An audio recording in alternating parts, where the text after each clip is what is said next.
There you go. Good evening, everyone. I'd like to officially call to order the January 13th, 2026 meeting of the O'Fallon, Missouri Parks and Recreation Advisory Board. Have a roll call, please. Mr. Elder. Present. Ms. Hawbaker. Present. Mr. Hester. Present.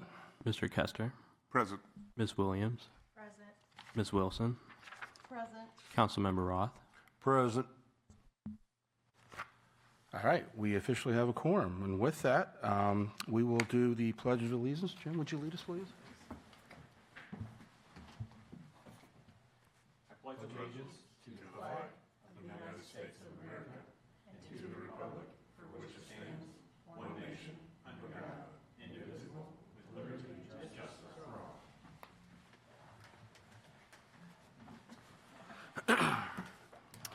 Okay, next item on the agenda is approval of the agenda for tonight. Everybody was sent that in advance of tonight's meeting. Are there any additions or corrections or comments to tonight's agenda?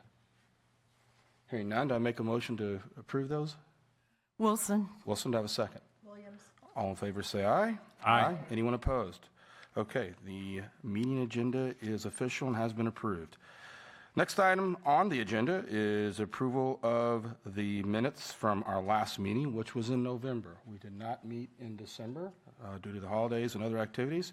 Again, everybody had an opportunity to read the meeting minutes from the November meeting. Are there any additions or corrections or comments to that? Hearing none, do I have a motion to approve those meeting minutes? Wilson. Wilson, do I have a second? Williams. Williams, all in favor, please say aye. Aye. Aye. Are there anyone opposed? No one, okay. The meeting minutes for the November 18th, 2025 meeting are approved for the record. Next item on the agenda is citizen comments. Do we have any citizen comments tonight? Okay, hearing none, we will move on. No citizen comments for tonight.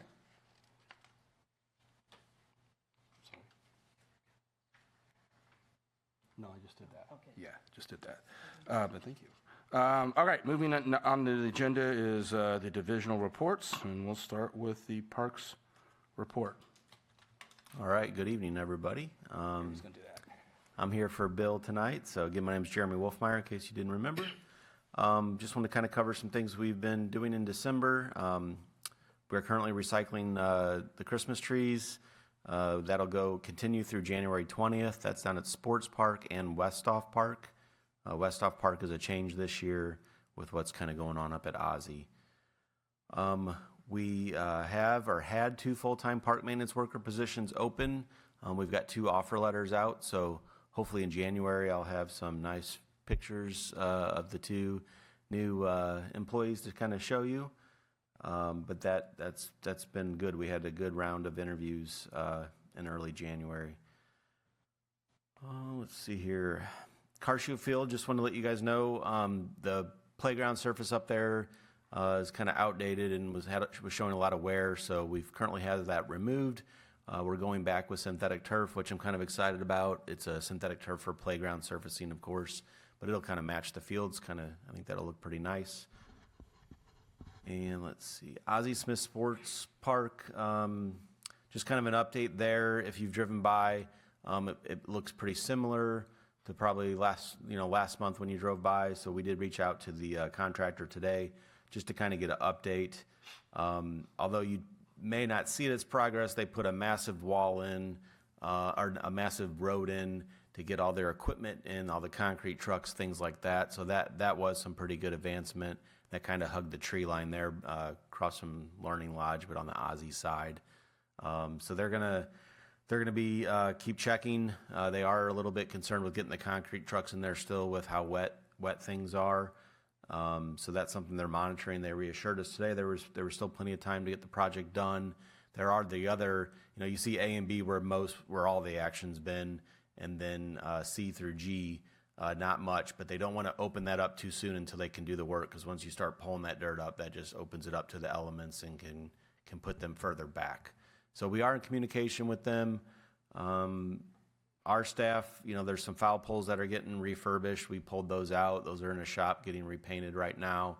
So we're we're currently pricing our new temporary fencing as part of our budget and to get ready for this upcoming season. So just want to let you guys know kind of the update on that. Sports park, facility maintenance installed IT cabinets in our shed and our 2 concession stands. This is part of a bigger project going on in the city with getting fiber network to our facilities.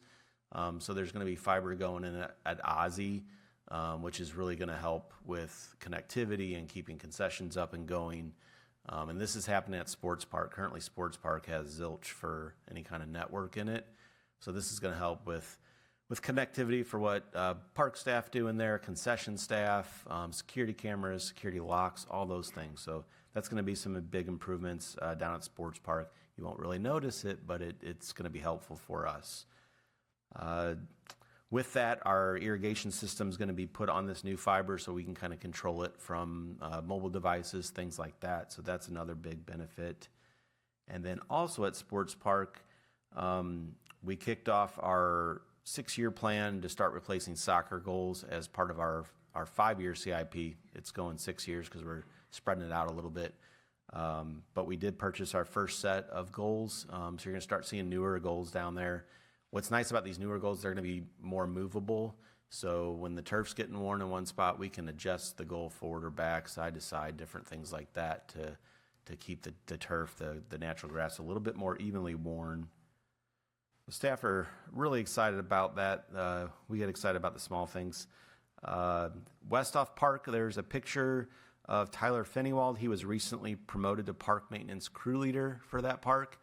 Tyler has been with us for 4 years, comes to us with quite a bit of baseball experience from him playing and working for other municipalities in the area and in Texas. So we're really excited to have Tyler kind of move up to that role and really take charge. Let's see. Fort Zumwalt Park, staff continue to work in the park to get celebration of lights taken down, kind of help supporting tourism and festivals and doing that. So again, we're continuing to get that removed. Last year, you probably noticed there was some stuff kind of up in the trees longer through the summer, so we're really doing our best to avoid that. We are really trying to get off the road and into the grass while the weather was cooperating with us to get those kind of items. So far so good. I did want to take this time just to really thank the park staff, and I don't want to limit Jenna and Jennifer's staff either, because they were out there doing a lot of work as well through the whole Celebration of Lights display. But just want to give kudos to everybody involved for braving the elements day in and day out. If it was raining, they were hanging lights. If it's raining, now they're taking lights down in the rain, and that's not a fun task to do. The excitement of Christmas lights have worn off at this point. So just again, I really appreciate what they've done and what they continue to do out there to get the park back into shape. And then O'Day Park, we've got a few areas in our park system that we brush hog from time to time. So on the north side of O'Day Creek, kind of backs up to Caledonia neighborhood there. We've got some property back there that we brush hogged recently, and we have a parking lot in the Caledonia neighborhood as well as kind of it's not a trailhead, but it's a spot where people can park there and get right into wildlife, right? It's not a developed part of the park or anything like that, but we do that so we can get to the creek to maintain it if a tree falls and there's a blockage in the tree, and to give people a little bit of access to the park from that side. With that, I'll stand for any questions you might have. I was curious, because to me, the park, the light display is so impressive. How many people and how much time does it take to hang the lights and install the displays, and then to take it all back down? So total each year, we're about right at 2,400 hours of full-time park staff hours. I don't have that broken down between setup and tear down after the new year. I would guess it comes down quicker. They've done a really good job making the lights look nice, but a lot of that took tying lights into the trees, which I've been with the city for 23, 24 years, and when I used to hang lights, my first 3 years working for the city, we would throw lights into the tree. Well, the new way and the better way And what looks nice, right, is placing lights, and so they're tying them in place. So we are finding it's taking longer to take down because of those adjustments. It's great though. I mean, it looks fabulous, but that does slow it down. But it's right around the 2,400 mark. That kind of fluctuates a couple hundred hours each year, depending on how things go. That's a good question. Are there any other questions for Jeremy tonight? I appreciate the thorough review. Yeah, absolutely. Thanks for having me. Okay. Well, thank you again. Moving on, the next item on the agenda under divisional reports will be the recreation report update. Thanks, Scott. Just want to run through a few things here. Winter break camp had 28 enrollees. We had about $3,000 in gross revenue for that. New session of youth programs began January 5th. Youth program team is currently hiring camp leader and camp director positions with the goal of filling leadership roles by mid-January. Camp will implement a new software platform in 2026 called Brightwheel. It's really the software will allow staff to communicate instantly with parents, and that includes feedback, signatures, and being able to sign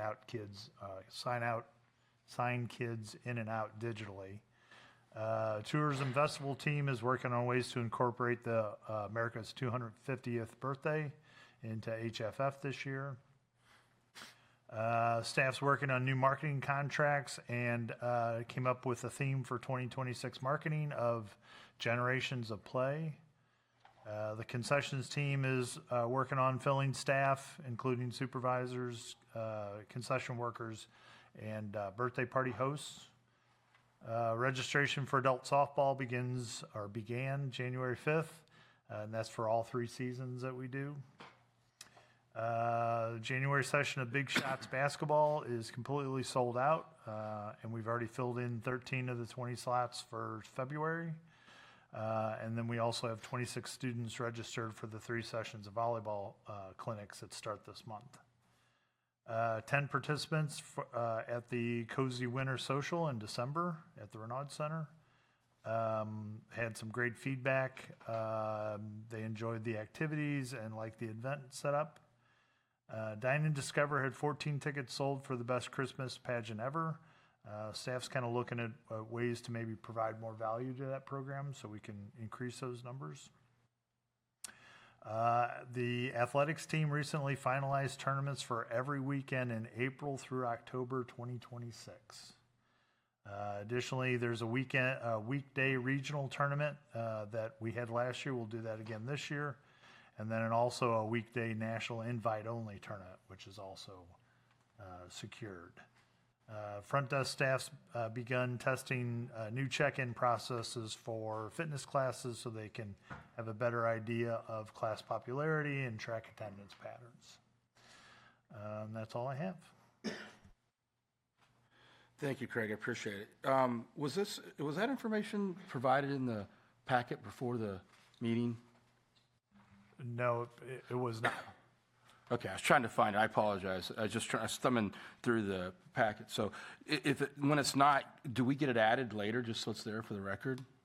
We can absolutely send it to you.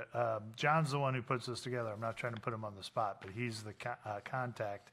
But we also add it to the council meeting for the consent calendar. I'm sorry, to catch Alice part? It's part of our monthly report for the council meeting. Okay. Part of the consent calendar. Yeah, can we get it added to the? Yeah, where it's officially turned in, as Craig mentions, in the council meeting agenda. Okay. It just wasn't quite finished up in advance. And by no means am I being Doing critical this, of that. but, I was trying to find it, and I couldn't find this information. I was like, okay, where is it? Yeah, we can certainly add it to this, for the Okay. record, to our meetings. Okay. I think that'd be agenda clip. wise. Okay. Outside of that, I appreciate the update. I don't know if I have any comments or questions. Does anyone else? I have a question about marketing, because marketing is changing so rapidly these days with AI being integrated into the social media and streaming videos. Is your marketing team starting to getting involved with that to adapt? I just know because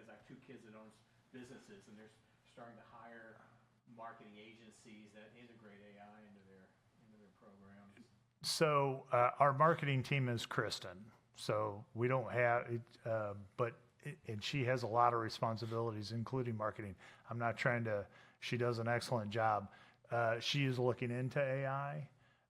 We have, our budget is not very large for marketing. I think we do the best we can with what we have.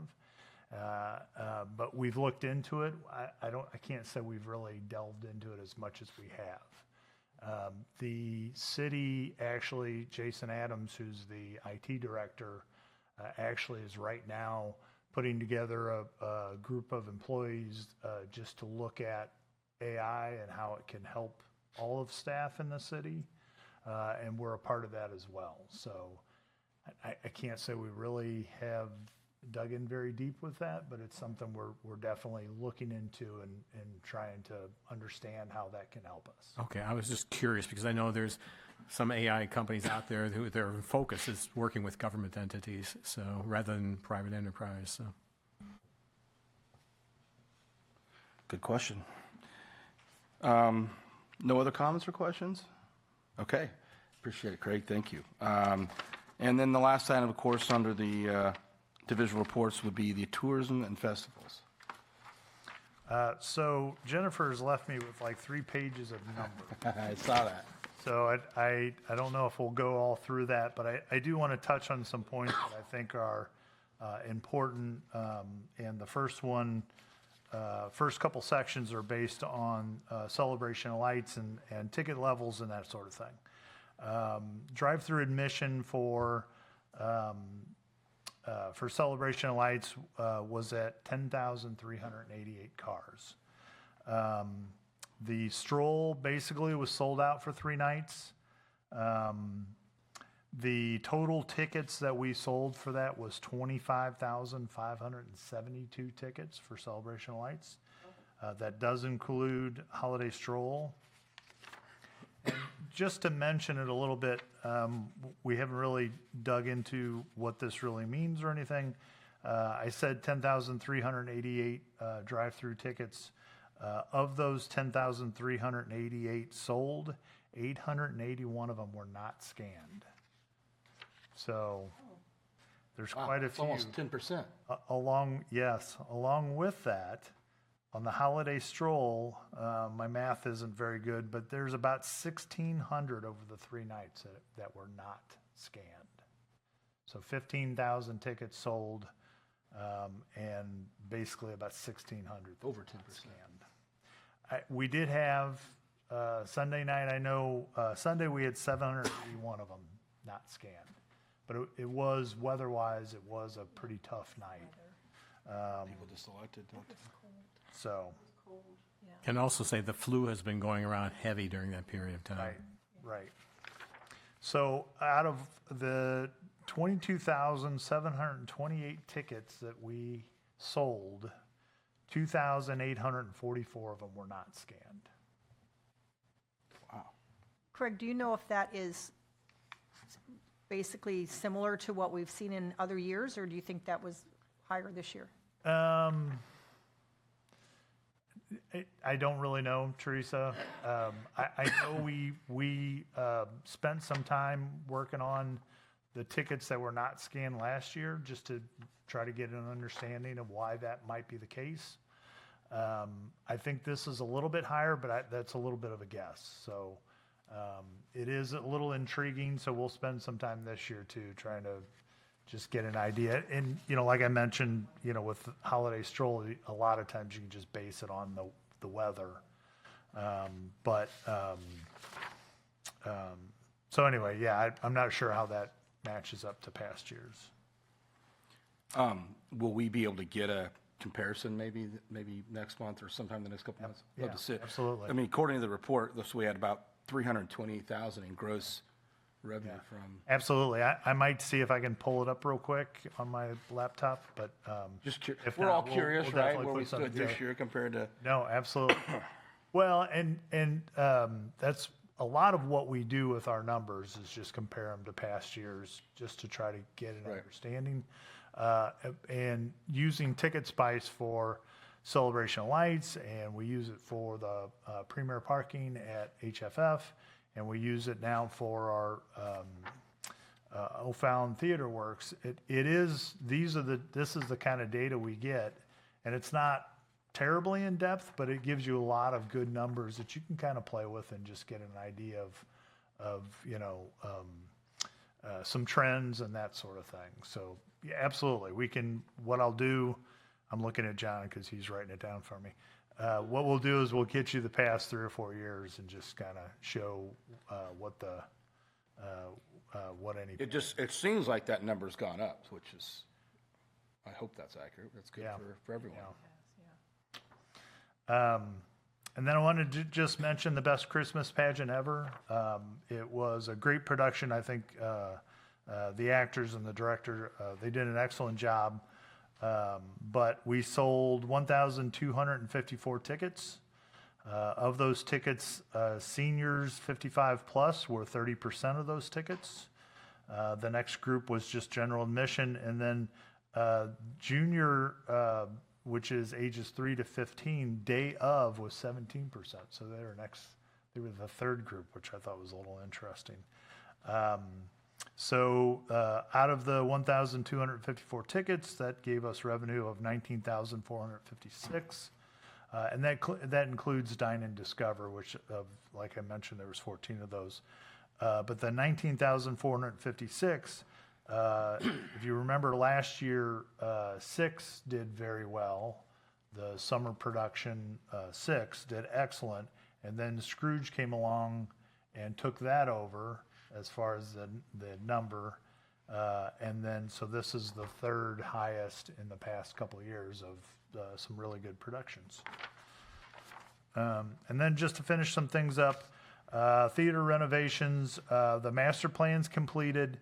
We just had a meeting this afternoon. I think we have a game plan on how to move forward with that and get some things started, so that would be exciting. And then galleries just changed over or are about to change over. Jeff Bonner is a photographer. That'll be here at City Hall and over at Krekel Civic Center. And then Renaud Center will have Linda Oran. She's an original acrylic and resin works. That just showed up today. I know that's sitting in our conference room. So as soon as Dana has time, she'll put that up at the Renaud Center. You mentioned the theater renovation. Yes. I'm just curious, what was the budget on that? So we have $4,000 right now, or $400,000. I was going to say. All difference there. You said 4,000, like, what, are we replacing I a few wish. seats? I wish it was only going to cost that, but yes, $400,000. The master plan is a very thorough master plan, so the funding will probably get us started, and then we'll just see where we can get from there. And what's the schedule of that project? The discussion we had today, I think we're going to try to get it started. I don't know, Scott, some of this has to go through some channels, but I think we're hoping to get it started by the middle of this year. Okay. And that's if everything kind of works. Yeah. Did we hire an outside consultant for that? Is that like how does that, I'm just curious how that happens. What's The process? story, yeah, how this goes is we've been using that space, and OTW's done an excellent job with basically a gym with a stage on the end of it. Excellent job. And there was some discussions about what needed to happen just to fix things. It really turned into cost savings. We have a company come in and put lights up. We're talking about putting a lighting grid in, so we didn't have to have this company bring the lights all the time. And that just snowballed into what do we need to do to turn this into an actual theater. So originally we were given about $100,000, and the $100,000 turned into $150,000. And the more we got into it, the more we were like, we can't do this. We need an architect. So there's a gentleman that I've worked with on a number of different projects who I contacted, and he's done an admirable job of putting together a master plan of what we need and how we need to move forward with the theater.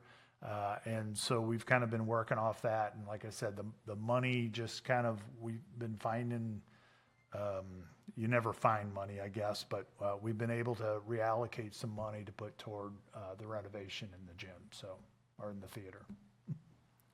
It's exciting. Any other questions or comments? Just going to make a comment that I think that's going to be money well spent, because that theater could really be an asset to the theater works, the production company, and for the city. I agree. I think we can expand the use of it. A speaker series, or maybe some indoor concerts, or rent it out to, I know there's a lot of dance organizations that are looking for spaces to do. So yeah, I would agree.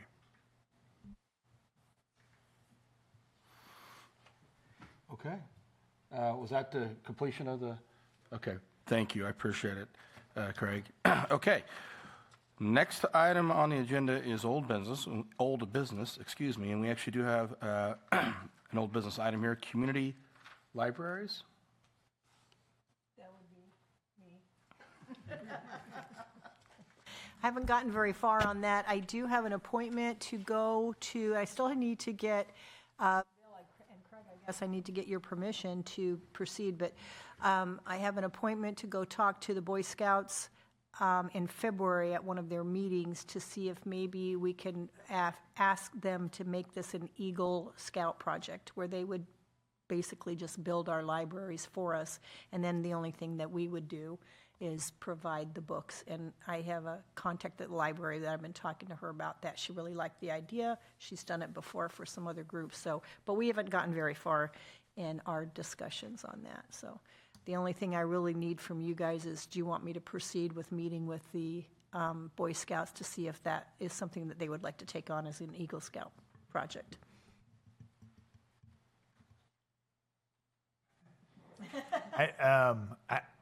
I guess Bill and I need to talk to decide whether it's, I think it would be more of a Bill thing than it would be. And Jeremy's looking at me. I don't think Jeremy knows what we're talking about, but. I know a little bit, just that it was brought up last month, and yeah, that's all I really know, though. There's really not much else we can do right now. It's not going to be something that's going to happen really quickly, but the plan is to see if we can get the Eagle Scouts involved, and then from there get the libraries and friends of libraries to help us. I've talked to a couple of people from the Renaud Center who have this little sort of book exchange thing, and they're not real interested in doing any of this. But I still have more people to talk to there as well. I don't know if I've gotten to the right people. But anyway, we just want to know if you guys want us to proceed. So if you'll let us know. I know that Bill's out for now, but yeah, let us know and we'll take it from there. Yeah, I did get a call this past summer, and when Bill brought it up, I kind of thought about it, remembered it, but I couldn't find any of my information on the call. But I did reach out to another city that I've seen it at, and they just strongly encourage that, you did it in more a good public place with video footage on it, security camera, that kind of stuff, just because in the places they tried, and I could see this happening, that if that wasn't the case, then they would get abused, and then it became more of a problem for them to try and keep it going. And that has been something I've thought about, and we've actually discussed, and we obviously don't want to be a burden to the city, and I don't want it to be something that's going to end up being something that's going to cost the city every year to try to have to deal with. So we don't want that either. And if it's not going to be viable, then it's not viable. That's fine too. It was just an idea, a thought. We'll see how it goes. Is there a need that's not being fulfilled by the St. Charles City County library system? No, I don't really believe that I think our library system's phenomenal, and but what my concern was with it, it was actually brought to my attention from a couple citizens. And what my concern was, if we have something out in other parks where their libraries are not close, what we might do is encourage people to start using the libraries and maybe get more involved with reading books and maybe get more information about the libraries, which I would like to provide in the little pocket libraries as well, you know, information so that they can get more involved. Because I'm hoping to reach out to people who don't even think about going to the library. So encourage them, let them know that this information is there, that books are available, and they don't cost anything. You don't have to go to a bookstore to get a book, that kind of thing.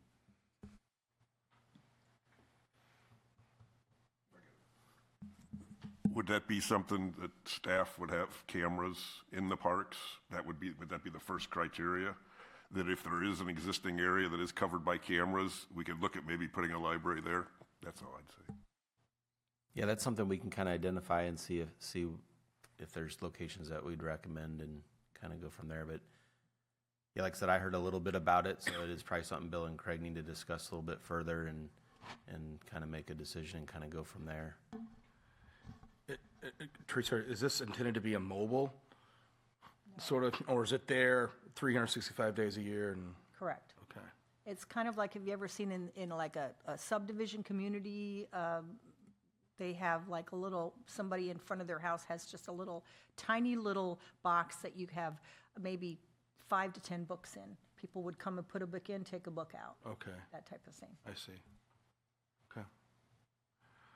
Okay. I well, kind of did a little research into it too, and there's a organization called the Little Free Library, and they can provide kits. You have to pay for them, but they also have like plans on their website that you can use for free to build them. So like if the Boy Scouts did agree to do it or whatever, they have plans that you can print out and that kind of thing.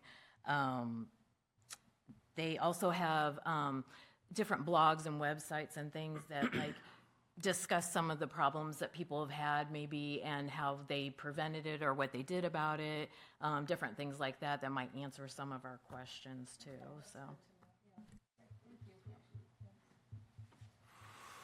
So more to come. Yeah, Okay. more to come. All right. If there are no other questions for Teresa on that item, we're going to move on to the new business item. Got one item on the agenda. It's the O'Fallon Community Foundation presentation. Craig.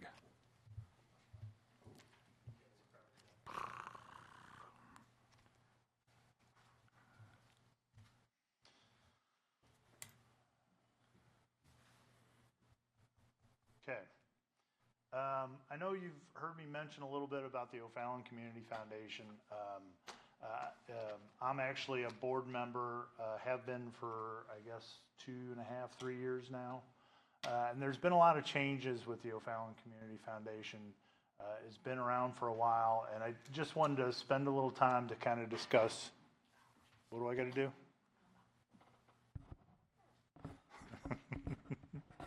I thought I was loud enough. I just want to spend a little time kind of going over the O'Fallon Community Foundation and then where we're headed. And I think that it has a lot to do with what the Recreation Department is trying to do. I'm hoping my slideshow goes up, unless I've done something wrong. There it is. Okay. A lot of you can probably fact check me on the history of the O'Fallon Community Foundation, but it was established in 1998. It's a 501c3. It really was looking at trying to preserve and help the historic aspect of O'Fallon, preserve that. One of the biggest things they did was to recreate Zumwalt's Fort. Those of you who remember before the recreation, there was basically a chimney in the middle of a field, and then they developed this, recreated this fort around that that chimney. A lot of the funding that they got was a large donation that they got from MasterCard, and they used that to help do a lot of the things that they had done. During that time, a lot of the transition moving on was helping with O'Fallon's Project Home. Over that time period, since 2004, they raised $500,000 for that group. A lot of that was supporting the golf tournament that Project Home does every year.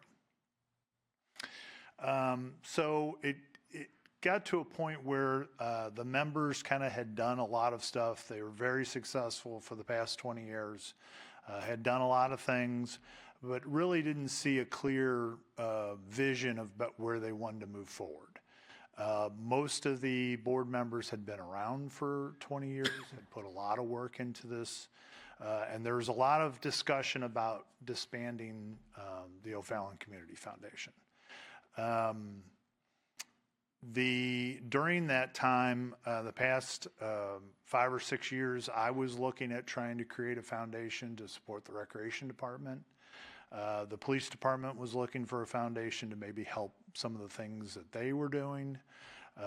So the decision was to keep the foundation and maybe just slightly change the focus of what the O'Fallon Community Foundation was doing. So the mission of the foundation was to maximize the quality of life in the city of O'Fallon by developing funding for and supporting charitable works and cultural activities, building a stronger O'Fallon one project at a time, celebrating impactful initiatives that preserve O'Fallon's history, uplift residents, and strengthen our community for generations to come. So it's a great mission. It's a great purpose. They did a lot of great things. Now we're just kind of rechanging our focus into what we are now. O'Fallon Community Foundation really transitioned in late 2022. 2023 is really when we started. We added new board members, a lot of great people from the community who are now board members, prominent people. What was the current board members, a lot of them, I say retired, they put so much time into it, so much effort into what they had done, the successes that they had. A lot of them, I think, decided to, maybe this was time to step back. We did keep 3 of the original board members. One of them then left a little bit ago, so we still have 2 of the current board members on the board. We drafted new bylaws just to kind of reflect the change in the how the board was developed and everything. And then discussions were being had about exactly what O'Fallon Community Foundation can focus on. So as I mentioned, Project Home, for those of you who don't know what Project Home is, the eligible homeowners who have can apply for funding to make emergency repairs to their home or to help with accessibility needs. And it's a great way for the city to kind of help support people who may have some funding challenges to keep their home, up to code and in good shape. Police Week, O'Fallon Community Foundation supported 3 officers to head to Peace Officers Week in Washington, D.C. The police department does kind of a recognition banquet. O'Fallon Community Foundation was able to kind of support that so that they could have that banquet. And then the exciting thing for me, of course, this is my area, is the recreation program scholarships. We provide funding for swim lessons and for day camp. So anybody who has some financial needs, we're able to help them with swim lessons and then help pay for a portion of their day camp. And of course, we feel like day camp's an important thing. It helps out with kids' socialization, gets them active, along with the fact that parents are able to continue to work during the summer. When the kids aren't at school, the kids have somewhere to go and stay out of trouble. Swim lessons, of course, it's great to get the kids active. It's great for the kids to learn things, but it's really a safety thing. Studies are still saying that kids from age 1 to age 4, it's the biggest cause of accidental death is drowning. So it's something that's near and dear to our hearts, and be able to provide this is important to us. And then wrap traffic boxes. We work with sponsors to help traffic boxes get wrapped with photos of historical Fallon. Currently, the traffic boxes that are wrapped are at Bryan Road and Mexico Road, Sondran and Veterans Memorial, Main Street and Elm Street, and Main Street and St. Joseph Street. So in the fall of 2024, some members of the O'Fallon Community Foundation presented to a panel for the Mayor's Charity Ball. St. Charles does a Mayor's Charity Ball, and we requested funding to help us do what we're trying to achieve. We were selected for that award, which was awesome. And what we did with the funding for that award is be able to expand our scholarship program from beyond just kids to all ages that have financial needs.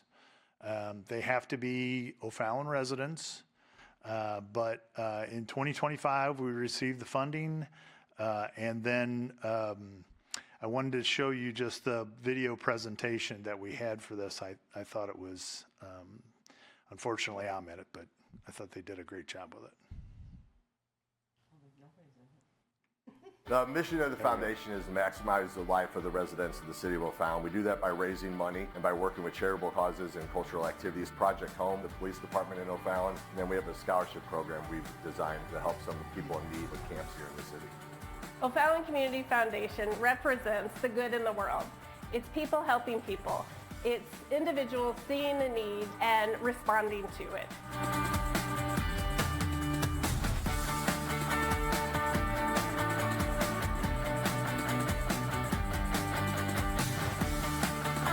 The foundation started in 1998, and actually the foundation really kind of started to preserve the history of the city of O'Fallon. If you've been to Zumwalt Park, Zumwalt Sports was our first big project. They did a great job with it. We had next generation of leaders start coming into the foundation. We love the history of the city of O'Fallon, but we shifted our focus a little bit to more of the people of the city of O'Fallon and trying to enrich their lives and help them as best we can. I'm just so appreciative of the Mayor's Charity Ball, supporting the O'Fallon Community Foundation to make our community even stronger. We're really excited about it because I think we really have the chance to provide recreational opportunities for people who might not have the funds to participate. And that could be day camp coming up, activities like soccer or t-ball, the chance to learn how to swim, which is a lifelong recreational activity. More importantly, it's a safety skill that's really important for people to learn at a young age. I really think we can make a huge impact with people who might not have the ability to do that on their own. We are going to be out in the community more and more, and we want you to learn about some new activities and fundraisers that we're going to be involved in, and join us. Also, if you know of any opportunities that the O'Fallon Community Foundation could help support, we want to be a resource to our community. We want to make O'Fallon strong for all of its residents. We are excited to see what 2025 brings.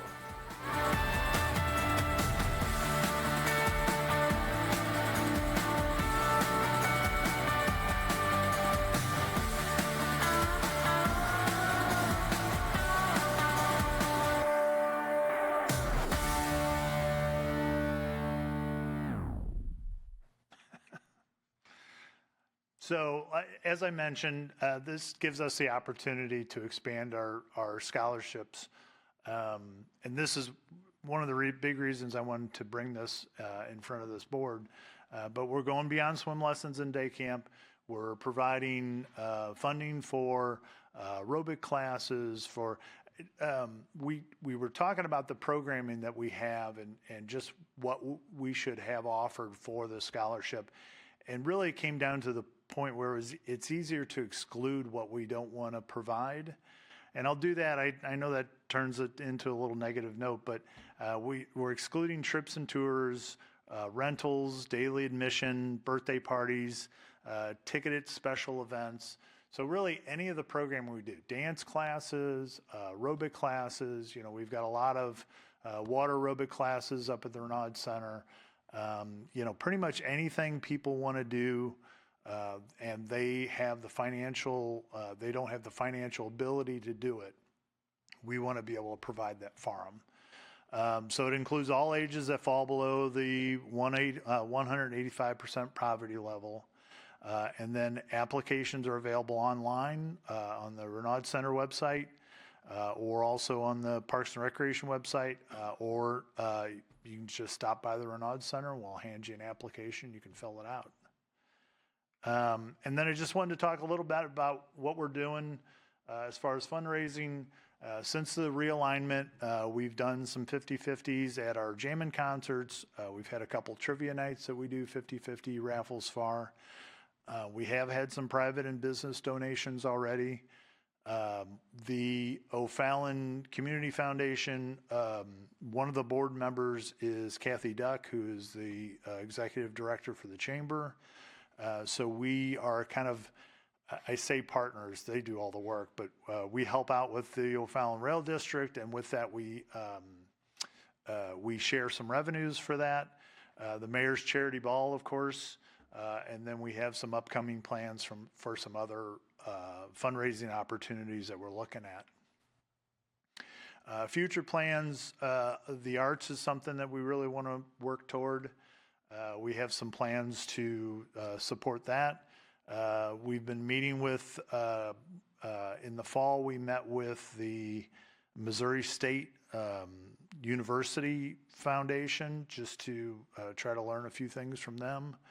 There's a Ozark Foundation. We spoke with them.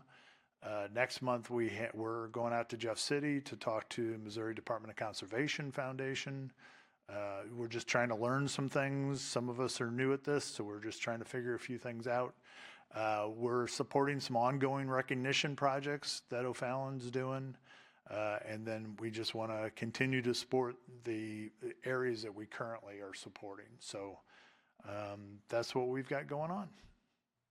If you have any questions, I'd be happy to answer them. Yeah, I'll be very honest and transparent. I didn't know. Well, that's why I thought we probably should have this talk. Yeah, it's a good idea to come and to talk about it. So, so it's been around for 28 years? Yes, yep. Wow. I didn't know about it either. Yeah, so I mean, the biggest thing you can point at is the fact that they built the fort.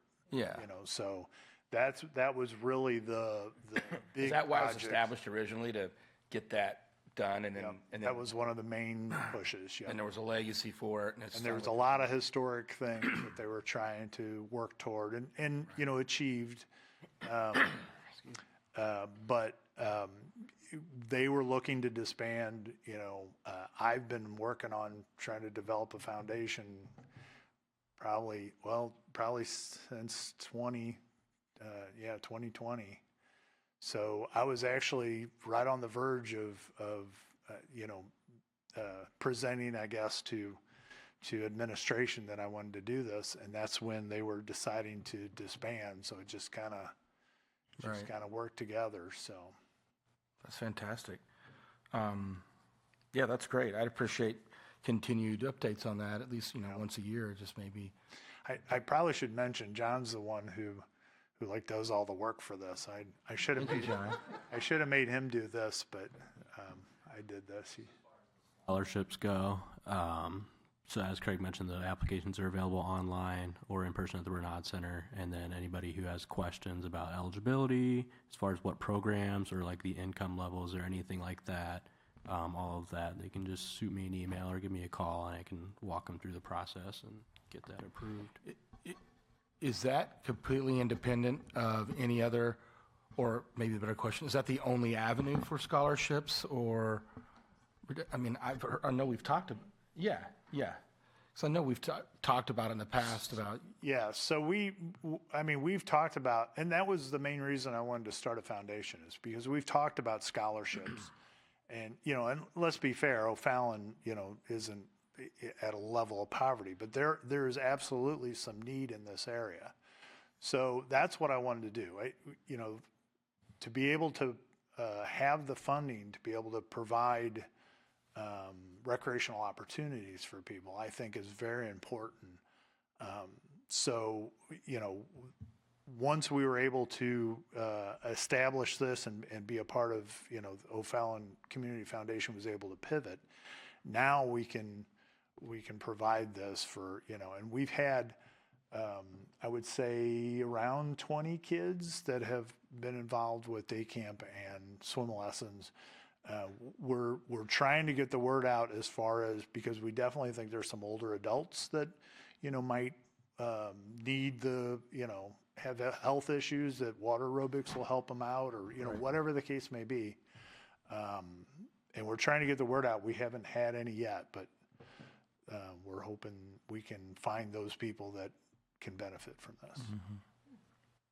I was really happy to hear that you changed the age requirements, because I think you're right. I think there's seniors out there that really can use some extra help with getting exercise classes, and maybe a way to get to some of these people is to team up with Meals on Wheels, or people like that who they already have a base of people that have applied for assistance. I know John has found a couple avenues to try to reach out to and try to figure that out. That's absolutely a good point. I presented this to the Senior Resident Advisory Committee last night, and there's a couple people on that board that have some connections. And unfortunately, it shouldn't be this hard to give money away, but it's our fault for not being able to find the people who will benefit, because they're certainly out there. We just need to make sure we hit the right buttons. But it came down to a money thing. We only had so much funding, so we tried to focus it on a need, which was young kids with swim lessons and day camp. And with the charity ball, the money that we got from that, it was a new world. We were able to open this up to everybody. So I think I'm excited about that. Very exciting. Yeah.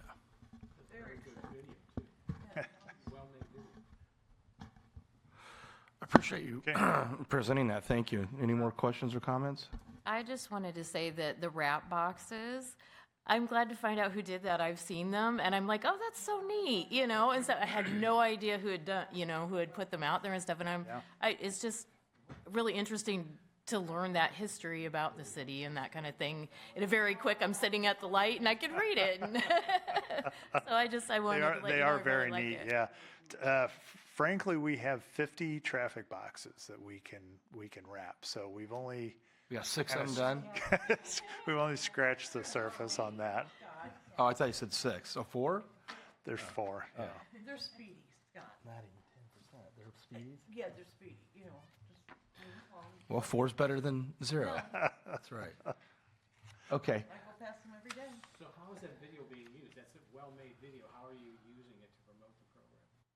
Well, it was actually part of the charity ball. So we developed that. We were asked to develop that kind of as if we were going to win it, what would we say? So they had that kind of primed. But it does mention the charity ball. So we probably need to do better marketing for the foundation. We just recently got our website going, so it's been we're moving along. Maybe not as fast as we'd like to, but we're trying. And you said you've got this on the Renaud. Where can you find information on this? So our new website is OFallonCommunityFoundation.org. That's a location that you can kind of just see what we're doing. If you want to donate, you can absolutely do that. The application for the scholarships, which are supported by OCF, are available on our website, the city's Renaud Center website. Yeah. I guess you can get it through Parks and Rec side too, right? Yeah, it's in a couple places, under the aquatics and then under the athletics sections on the Renaud site. Okay.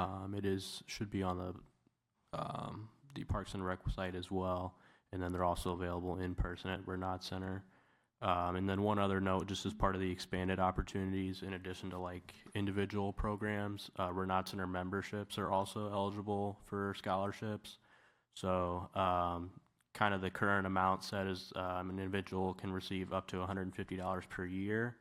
So for a membership, that would be, prorated every month over the course of that time. For the individual programs, they can get up to $75 per quarter, and they can receive an award twice a year.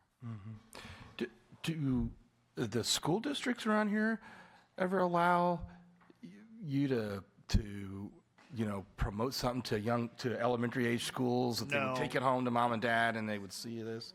No, we did reach out to the counselors at all the school districts. I know them from going to chamber meetings and everything. Right. So I did reach out to all those just so they could kind of pass the word around, and that did help us get some swim lessons. And I think it would. day camp was pretty important last year. The number of kids that we were able to get to day camp, but.